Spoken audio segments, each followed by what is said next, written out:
Today, there is something unexpected behind the events.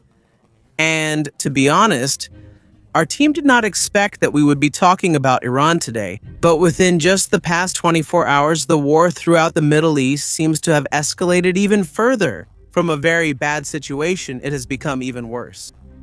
Yesterday, Israel, Iran, and the United States crossed a very dangerous line, something they had long avoided throughout the conflict. And now on the 21st day of the war in the Middle East, we are entering an uncertain situation where the possibility is growing that everything that has happened so far is just the beginning of a bigger and more intense conflict. But before we begin, if you're new to our channel, please subscribe so you'll always be updated with videos like this. The line you don't cross.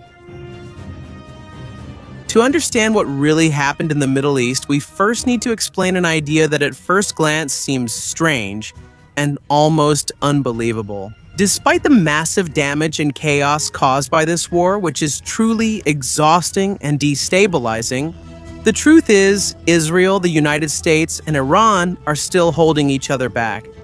Yes, you heard that right. Even if we say it directly, it's hard to believe, as if there's a part of the story we haven't seen. Like on the very first day, Israel and the US could have taken out Iran's supreme leader, or Iran could have retaliated against almost the entire Middle East. But no, there's nothing wrong with what we said, and it's not an exaggeration either.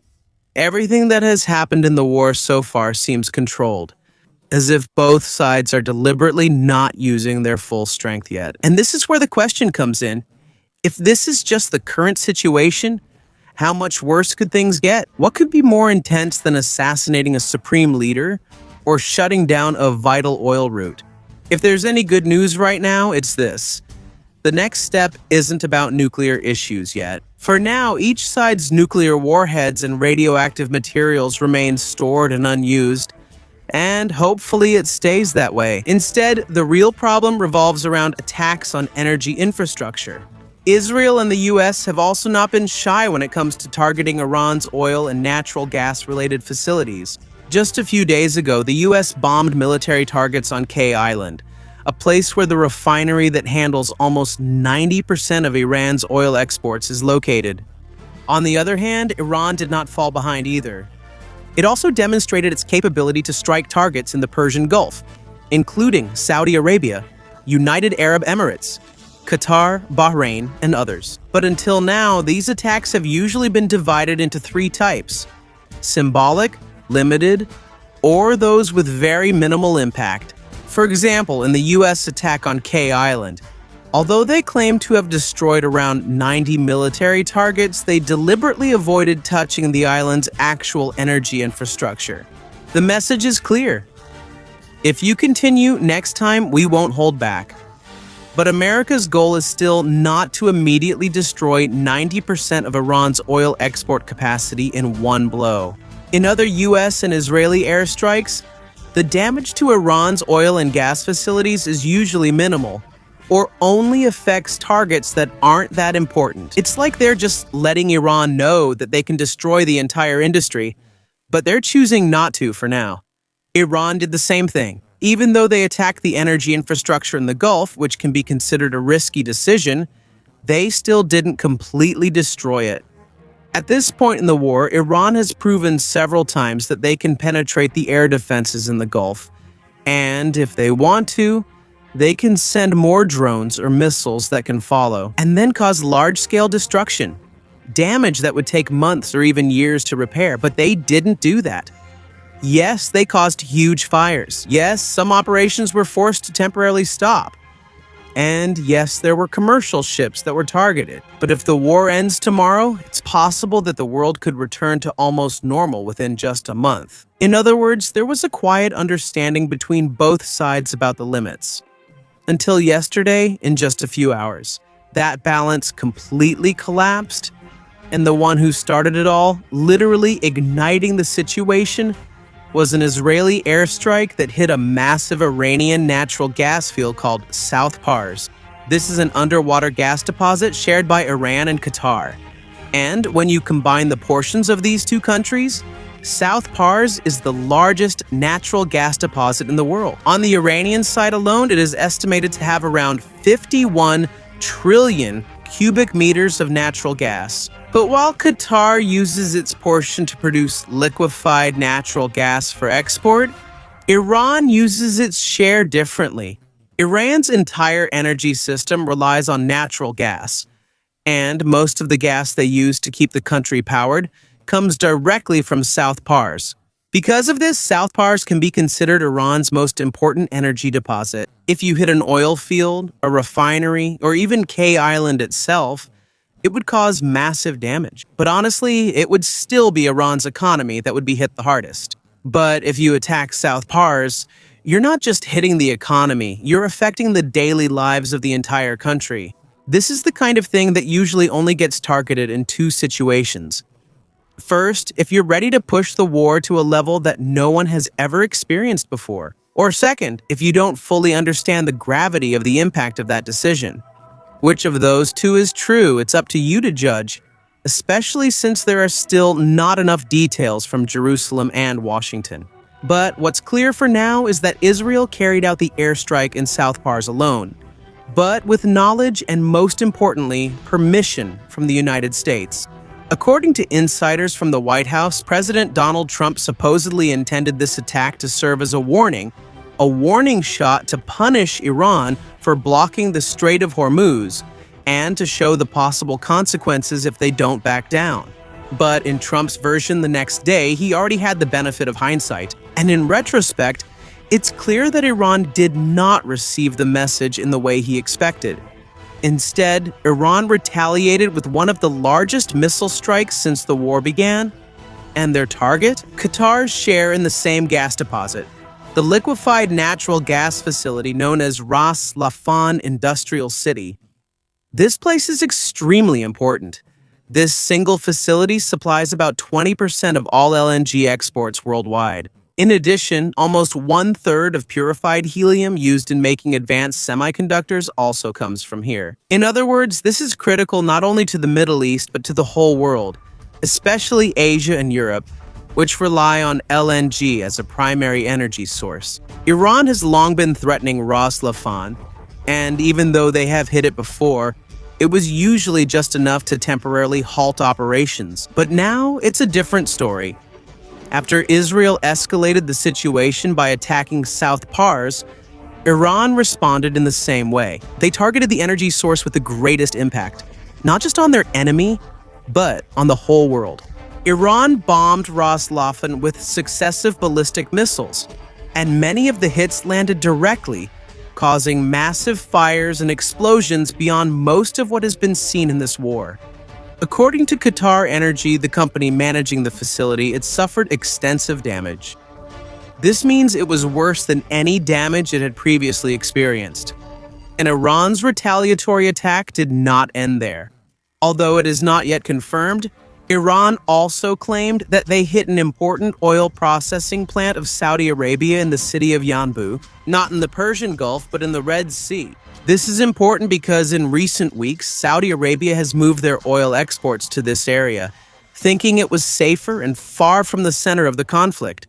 But it seems that nowhere is safe now. The United Arab Emirates was also hit, particularly a large gas processing complex known as Hubsan 5, one of the largest in the world, as well as the Bob oil field, the country's largest onshore oil source. Even in the context of this war, the scale and intensity of Iran's response is extraordinary. It not only showed that it is still capable of carrying out powerful missile strikes, it also proved that they are willing to use them in a way that leaves no room for misinterpretation. If South Pars is considered a legitimate target, it means that Iran is also capable and willing to disrupt the global energy supply.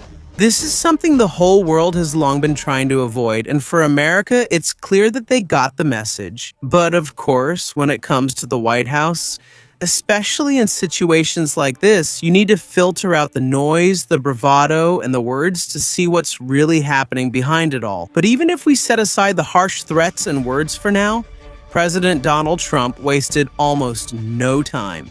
He immediately announced in all caps that there would be no further attacks from Israel. And after this, he mentioned in a calmer manner something very important and valuable. Meanwhile, for Qatar, Saudi Arabia, and other Gulf states, there was only one reaction: intense anger. Both Qatar and Saudi Arabia threatened direct military retaliation. And according to insiders from both countries, it seems that any remaining hope for peace with the current government of Iran is fading away. For now, there are no clear reports on the extent of the damage, especially in Laffan. However, based on the videos of the attack that have surfaced, if the destruction is really that extensive, the whole world will definitely feel its impact on the energy market. Now, the next thing we should talk about is whether there is still a way to get out of this situation. Off-ramps and escalation. After the attacks on South Pars, Laffan, and other energy installations this Wednesday, it's clear that the war in the Middle East is now heading toward global consequences. There's still a possibility that things could get worse, and hopefully future tragedies can be avoided. But honestly, we're now in the situation that Middle East experts have long feared. The kind they didn't even want to mention because it might come true. A bad scenario before was the blockade of the Strait of Hormuz, a situation where a large part of the world's energy supply can't reach the countries that need it. And even before the attacks this Wednesday, it looked like we were heading in that direction. But the worst-case scenario is different. It's no longer just about blocking or hindering oil and gas shipments. What happened on March 18 is a whole new level of destruction. It's not just the tankers being hit, but the very infrastructure itself, which is extremely expensive, very hard to replace, and is the source of energy. Actually, even if a few tankers are damaged in the Strait of Hormuz, that alone won't immediately bring down the global market. It's just a small part of a day's trade, but if you destroy places like Laffan or the facilities that extract natural gas from South Pars, that's a different story. Expect severe and long-term disruption in the entire global energy market. And what's even scarier, this is war. And in war, every attack is followed by retaliation.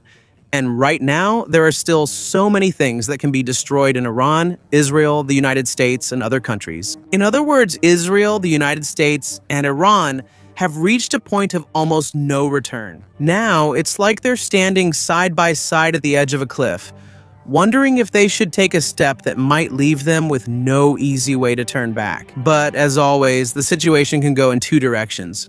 It can get worse or it can get better. And honestly, what needs to happen now is simple. The United States, Israel, Iran, and all the countries involved in this war need to show clearly, directly, and consistently that they are ready to de-escalate. They need to accept one truth. No matter how satisfying escalation may feel or how much they think they're close to forcing the enemy to back down, that's not enough to risk the possibility of miscalculation and suffering. This is being considered by the main adversary. For them, it means backing down, even if at this point their main adversary seems to be at their weakest. For the United States, this means swallowing Washington's pride, standing firm against their allies in Jerusalem, and using all their influence to prevent the situation from escalating further. For the Gulf states, this means restraint. Even if they want to retaliate, they have to endure the insults and the severe economic damage they have experienced in recent days. And for Iran, this is the hardest. Resist the temptation to use their strongest weapon, especially at a time when they can't win in the air, they can't control the battle on the ground, but they can hurt the whole world through energy disruption. Now, will de-escalation really happen? I hope so. But for now, the signs are not good. In Washington, President Donald Trump's brief moment of concern seemed short-lived and was quickly replaced by new threats. In the same social media posts, he even said that they could completely destroy South Pars if Iran attacks Qatar again. Meanwhile, Iran seems to have realized that their situation is difficult. If they are not the ones being hit, they are the ones who need to attack. And in this war, the most effective way to retaliate is by targeting the energy infrastructure. And when it comes to Israel, the pattern is clear. From their previous clashes with Iran to their battles against Hamas, Hezbollah, and the Houthis, and especially their decision to attack South Pars on March 18th, it all shows just one thing. Israel is ready to accept temporary chaos in the region, the economic impact, diplomatic pressure, and even a negative image in the media, as long as the result is the weakening or total collapse of Iran and its allies at the end of the conflict. And when you put all of that together, this isn't the kind of situation that easily leads to de-escalation. And even though our videos always encourage viewers to stay hopeful, we won't encourage you this time. Israel's attack on South Pars and Iran's retaliatory strike are not enough yet to make the escalation permanent, but it's enough to bring the war to the brink of full escalation. Is it possible for Iran, Israel, and the United States to see this danger and choose to back down? Yes, it's possible. But in reality, countries willing to choose calm and careful de-escalation probably wouldn't have reached this point. They wouldn't have ended up in this kind of war in the first place.